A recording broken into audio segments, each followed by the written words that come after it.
So, responding to more comments. This one is about saying that they don't believe that I'm reporting my donations to the government, and they believe that I'm committing welfare fraud by not reporting my donations. Here's the thing: every 6 months, I have to report my income to the housing authority. Every 6 months, twice a year. What they want is bank statements. So every 6 months, they ask me for 3 months worth of bank statements to see what I've got in the bank, to see what I've had. When I receive donations, people donate to my PayPal. I send it from the PayPal to my bank, and then I can take it out and use it. Everything goes to my bank, and the housing authority gets my bank statements every 6 months. It's all being tracked. It's all legal. I am legally allowed to make $200 a month. I never bring in that much, but legally, I am. People think that if you're on government assistance, you can't make money at all, you can't do anything at all, but there is a slight give. You can bring in a slight amount of income to support yourself without losing all of your assistance. You just can't bring in a lot. Most people would not consider $200 a month a lot of money because who is going to be able to survive on that? Not very many people in America would. Even when I was working, I was making 500 a week. So the idea that a donation income of $200 a month would be excessive to it is ridiculous. And I'm not getting that much in donations, so it doesn't matter. But to answer your question, yes, it does get reported every 6 months. I have to send in my bank statements. And actually, people have been reporting that I'm lying. This is not a flippant comment. They've reported me a couple of times saying that they believe that I'm committing welfare fraud, that I'm lying, and they've investigated me. Like the last time I sent in the bank statements, they asked me to send them in again. They asked me to send in more. I usually send in 3. They asked me to send in 5. So I did. Every time they've asked me to show them my bank records, I have, and I've always come clear of the fraud that you are insisting that I'm committing because you don't understand the the parameters of which I'm existing, and you think that I'm overstepping them.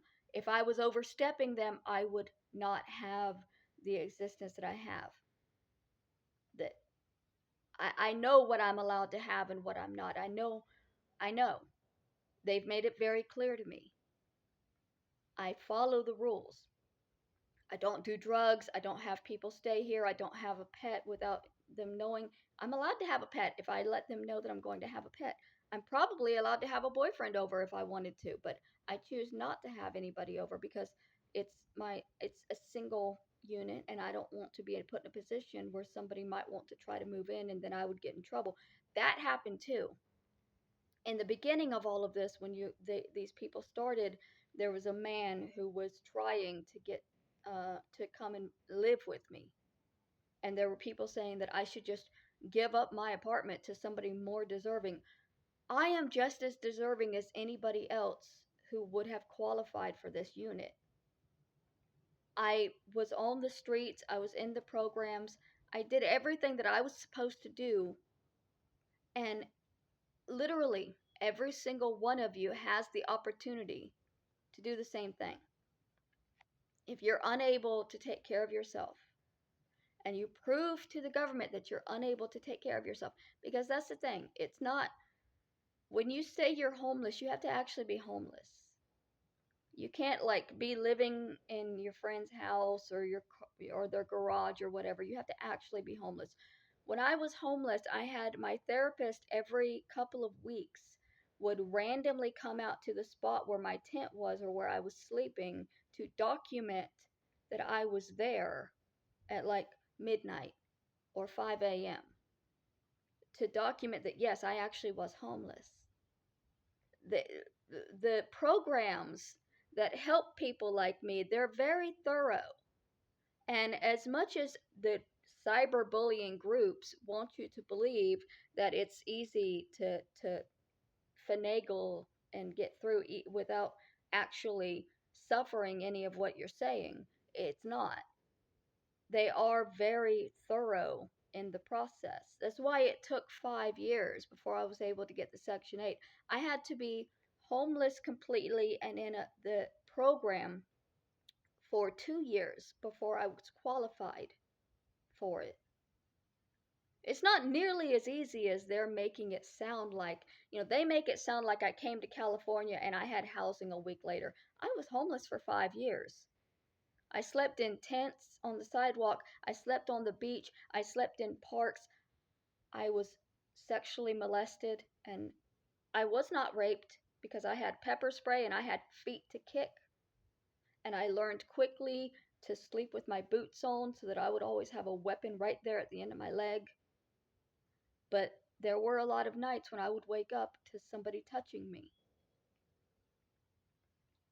Even after I moved into the truck, I would wake up to people staring in at me.